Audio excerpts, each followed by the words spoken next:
Bab 681. Ragnar terpana saat dia melihat Charlie menelan pil permajaan, dan tiba-tiba menjadi marah. Baru kemudian dia menyadari bahwa Charlie bermain dengannya dari awal sampai akhir. Dia tidak bermaksud menjual pil permajaan kepadanya, dia hanya ingin membuat ayah dan putranya malu di depan umum. Dan dia benar-benar dengan naif berpikir bahwa 1 miliar kutipan telah menyentuhnya, dan dia hanya perlu meminta maaf kepadanya, dan dia akan setuju untuk menjual pil permajaan itu kepada dirinya sendiri. Ketika dia mengira bahwa dia sedang dipermainkan olehnya, dan bahwa tangan putranya telah dihapus olehnya, Ragnar sangat marah sehingga dia hampir pergi. Dia langsung berdiri dari tanah dan berteriak, Charlie, jika aku tidak membunuhmu, aku tidak akan menjadi laki-laki. Karena itu, dia segera mengeluarkan ponselnya dan memanggil pengawalnya.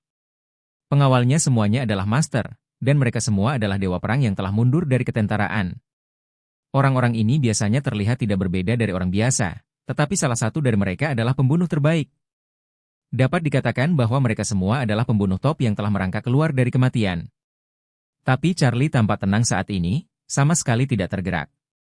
Setelah pil permajaan ada di perutnya, dia merasakan gelombang panas menggulung di tubuhnya. Dia sudah minum 5 atau 6 pil. Meski tidak memainkan peran muda, itu bisa banyak meningkatkan kebugaran fisik. Jadi saat ini, dia penuh energi. Tapi tidak ada tempat untuk pergi. Jika pengawal keluarga Wu berani berpura-pura dipaksa, dia hanya akan membersihkannya sekaligus. Namun, dia tidak menyangka bahwa Tuan Tua Song mendengus dingin dan tiba-tiba berdiri dan berteriak dengan marah, Ragnar. Meskipun keluarga Wu Anda besar, keluarga Song saya tidak kacau balau. Saya ingin melihat apakah keluarga Wu Anda memilikinya. Betapa prestisi yang luar biasa, berani menyakiti tamu-tamu terhormat keluarga Song di rumah saya. Setelah mengatakan itu, Song berteriak, kemarilah, kelilingi aula untukku. Siapa yang berani menggerakkan tangan Tuan Wade hari ini dan memukulinya sampai mati? Ragnar mengamati Tuan Song, mengertakkan giginya dan berkata dengan marah, Paman Song, dia menggunakan kami ayah dan anak sebagai monyet dan menghapus salah satu tangan anak saya. Anda masih ingin melindunginya? Mungkinkah Anda, keluarga Song secara terbuka menentang keluarga Wu saya? Elder Song berkata dengan dingin, Tuan. Wade adalah dermawan Song dan menciptakan kembali kehidupan Song. Jika Anda harus melawan Tuan Wade, Anda melawan keluarga Song saya. Baik. Baik. Baik. Ragnar mengertakkan gigi dan berkata, keluarga Song Anda luar biasa. Jangan taruh keluarga Wu saya di mata Anda. Apa menurutmu ini ada di wilayahmu? Kamu bisa menunggangi kepala keluargaku dan sial? Tuan Song dengan angkuh berkata, Song sangat murah hati dan tidak bisa melakukan hal-hal seperti menunggangi kepala orang lain dan sial, tapi jika seseorang ingin menargetkan dermawan Song di situ Song, maafkan aku.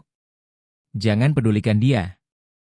Siapa itu? Song tidak pernah terbiasa dengan masalahnya.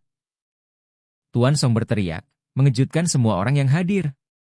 Dalam hidupnya, Tuan Tua sendiri telah mengalami gelombang dan pasir yang tak terhitung jumlahnya. Dia telah melihat semua pertempuran, dan dia telah mengembangkan semacam keagungan tanpa kemarahan dan gengsi.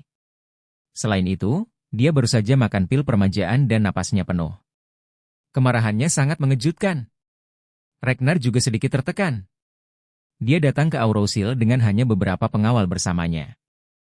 Meskipun pengawal ini adalah ahli, menghadapi begitu banyak orang di keluarga Song, pasti tidak ada peluang untuk menang. Bagaimanapun, ini adalah base camp keluarga Song. Ada puluhan pengawal di depan keluarga Song. Siapa yang tahu berapa banyak orang yang masih bersembunyi di dalam rahasia tersebut? Jika Anda benar-benar ingin bertarung, Ragnar pasti tidak akan menyenangkan.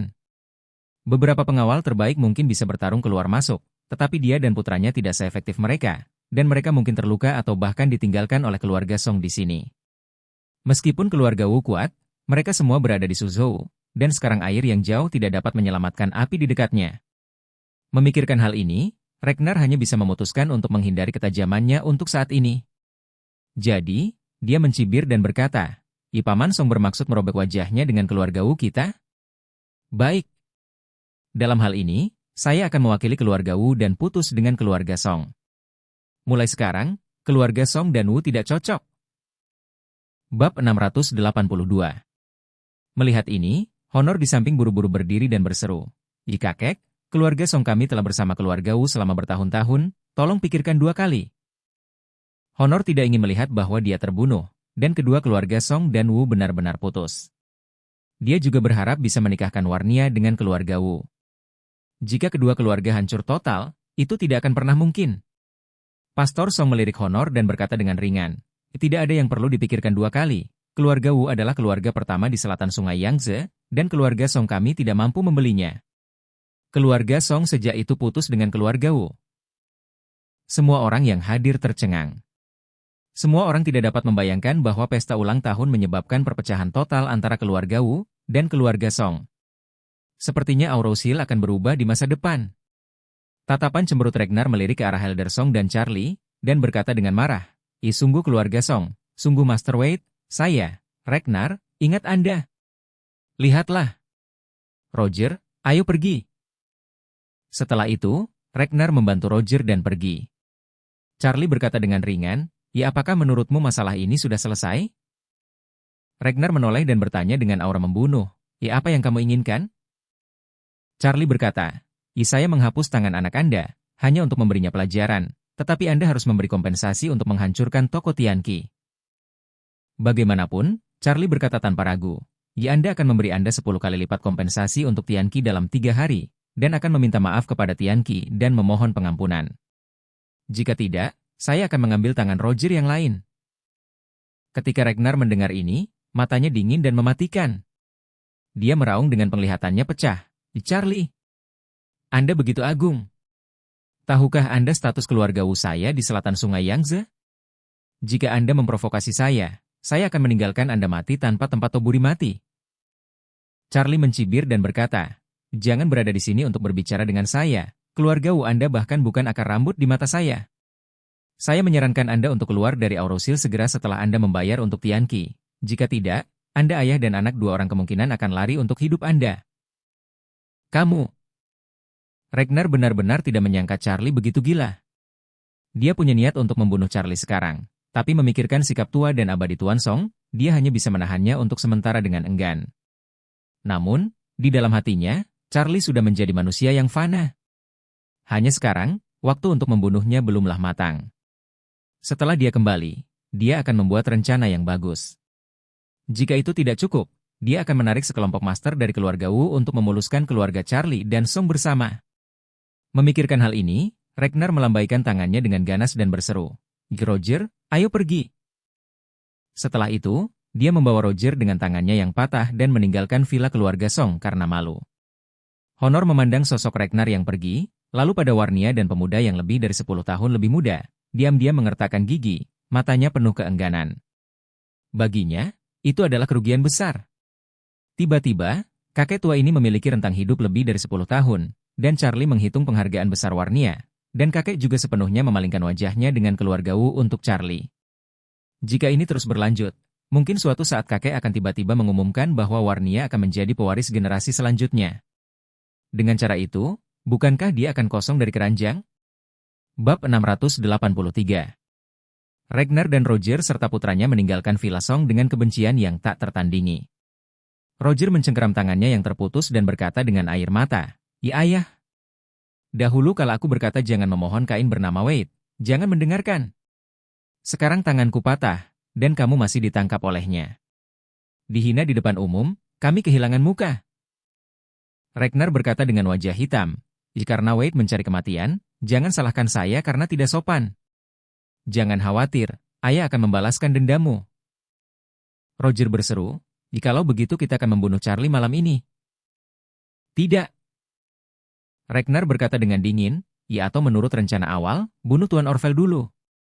Cabut senjata Tuan Orvel, apakah itu membunuh Charlie atau keluarga Song, itu akan mudah.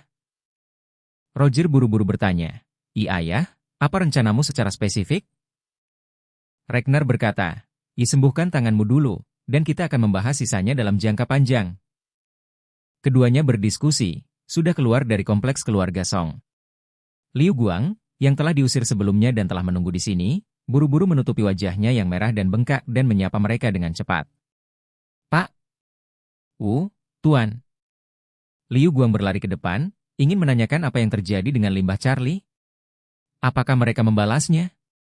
Namun, dia tiba-tiba melihat wajah Roger pucat, tangan kirinya menggenggam pergelangan tangan kanan yang mengangkat bahu, dan dia mendengus di dalam hatinya, dan tidak dapat menahan perasaan bahwa ada sesuatu yang salah. Jadi Liu Guang buru-buru bertanya, Tuan. Ada apa dengan tanganmu? Roger mendengus kesakitan, dan mengutuk, itu semua Charlie Rubis, dia berani meninggalkan tanganku di depan umum. Aku harus membuatnya mati tanpa tempat untuk dikuburkan.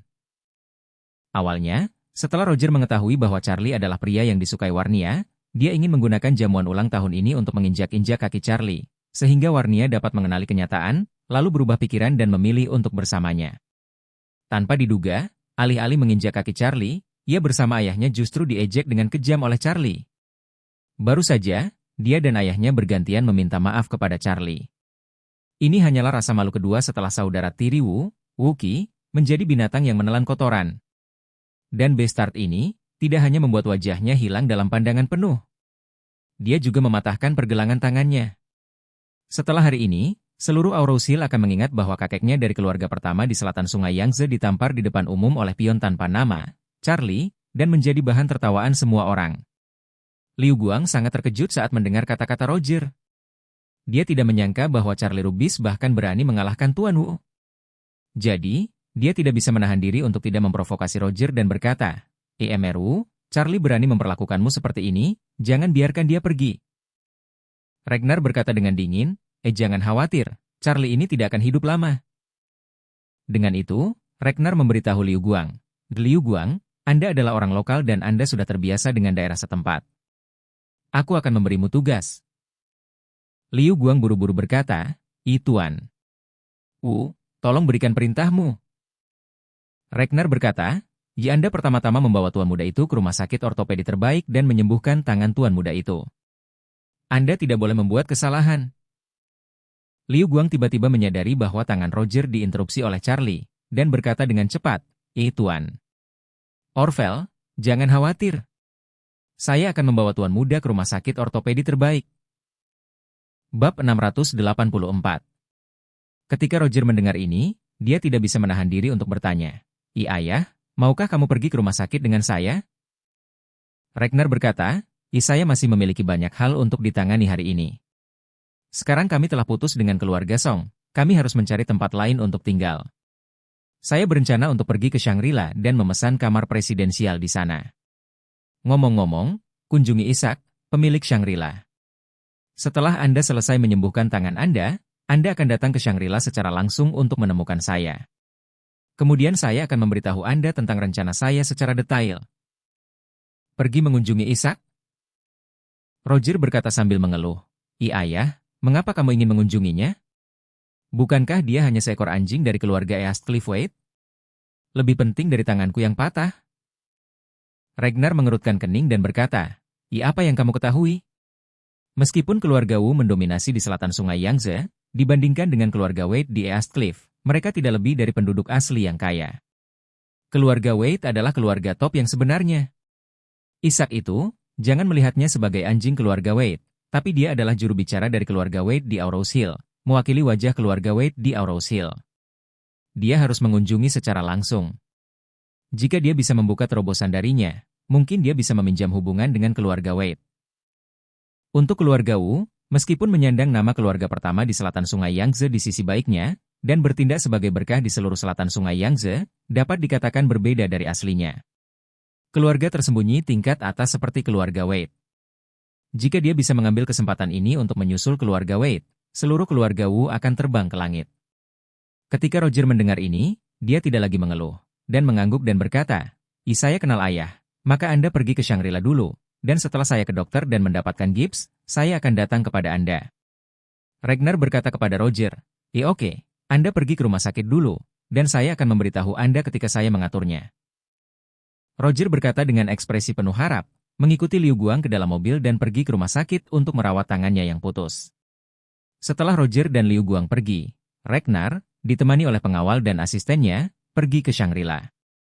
Sepanjang jalan, dia berpikir dengan marah tentang bagaimana menyingkirkan Charlie sehingga dia bisa menyelesaikan kebenciannya, dan tuan lagu tua yang tidak tahu urusan saat ini.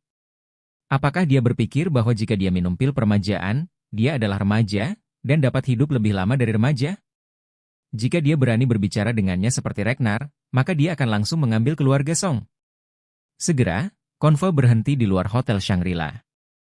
Ragnar meminta pengawal yang menyertainya untuk mengambil teh paling berharga dari mobil, dan menyiapkannya sebagai hadiah untuk Ishak. Jubah merah besarnya diambil dari 6 pohon induk yang tersisa di Gunung Wui. Itu sangat berharga. Output tahunan hanya belasan kilogram, dan harga 1 kilogram bahkan bisa puluhan juta. Selain itu, ini bukanlah sesuatu yang dapat dibeli dengan uang. Karena sebagian besar produksi terbatas teh ini setiap tahun langsung disuplai ke East Cliff, sisanya yang bisa masuk ke pasar bahkan tidak seberat 2 kilogram. Dan sepoci teh Ragnar, yang beratnya 1 kilogram, hanya didapat setelah dia menghabiskan banyak uang, memikirkannya, dan menggunakan kasih sayang orang dewasa. Karena Ragnar memperlakukan teh ini sebagai harta karun, dia membawanya kemanapun dia pergi, dan sesekali ingin meminumnya, lalu diam-diam membasahi dirinya sendiri 1 atau 2 gram. Memutuskan untuk datang ke Shangri-La Hotel, dia merasa bahwa dia tidak dapat bertemu dengan Ishak dengan tangan kosong, jadi dia berencana untuk memberikan pot ini sebagai hadiah untuk mendapatkan kesan yang baik dari pihak lain. Begitu dia memasuki Shangri-La, Ragnar melangkah ke meja depan dan berkata kepada wanita di meja depan, halo, tolong beritahu Anda bos, dan katakan bahwa Ragnar dari keluarga Wu ada di sini untuk menemuinya. Meja depan Shangri-La sama sekali bukan meja depan wanita biasa. Dia sudah lama mengenal semua pejabat di Aurous Hill. Dia mendengar bahwa itu adalah keluarga Wu di Suzhou, dan segera menanggapinya dengan serius. Dia mengangkat telepon dan langsung menelepon kantor Ishak. Pak Ishak, Tuan Ragnar dari keluarga Wu ingin bertemu denganmu. Bab 685. Ishak tidak tahu bahwa Ragnar dan Charlie memiliki konflik. Mendengar itu Ragnar datang berkunjung, dia tidak lalai. Meskipun dia adalah juru bicara keluarga Wade di Aurous Hill, pihak lain adalah putra tertua dari keluarga pertama di Aurous Hill. Dia berinisiatif untuk mengunjunginya dan menghormatinya. Jadi, dia buru-buru berkata ke meja depan, minta saja Tuan Ragnar untuk datang ke kantor saya. Meja depan tidak berani mengabaikan, dan dengan cepat berkata kepada Ragnar, halo, Tuan Ragnar, Presiden Ishak mengundang Anda ke kantornya, silakan ikut saya. Ragnar mengangguk, mengikuti gadis di meja depan, dan naik lift eksklusif Presiden ke kantor Ishak. Sejauh menyangkut Ragnar, dia adalah putra dari keluarga Wu, dan tinggal di sebuah hotel di Aurous Hill secara alami adalah yang terbaik. Kebetulan hotel terbaik di Aurous Hill adalah Shangri-La, jadi datang sendiri untuk mengunjungi Ishak dan memperdalam hubungan juga membunuh 2 burung dengan 1 batu. Melihat Ragnar masuk, Ishak berdiri dengan senyuman, dan berinisiatif untuk mengulurkan tangan dan menjabat tangan Ragnar. Dia menyapanya, saya mendengar bahwa Tuan Ragnar aktif di Suzhou sepanjang tahun. Mengapa Anda tiba-tiba datang ke Aurous Hill kali ini? Ragnar menghela nafas dan berkata, hei, ceritanya panjang. Putra bungsu saya Wookie tidak tahu siapa yang telah menyinggung perasaannya. Sesuatu telah terjadi. Saya datang kali ini untuk menemukan solusi. Ishak mengangguk. Tentu saja dia pernah mendengar tentang Wookie. Dia bahkan menonton video di YouTube di awal. Jadi ketika dia mengingatnya tiba-tiba, dia merasa sedikit mual dan tanpa sadar muntah. Dengan muntah Ishak, ekspresi Ragnar menjadi sangat memalukan. Dia tidak tahu mengapa Ishak muntah. Sejujurnya, dia merasa mual dan tidak nyaman ketika memikirkan beberapa klip tentang putranya yang lebih muda. Oleh karena itu, Ragnar hanya dapat mengubah topik pembicaraan dan berkata, lupakan, saya datang ke sini hari ini terutama untuk mengunjungi Presiden Ishak. Saya tidak akan membicarakan tentang kekecewaan ini. Saya membawa beberapa hadiah untuk Presiden. Saya harap Anda menyukainya.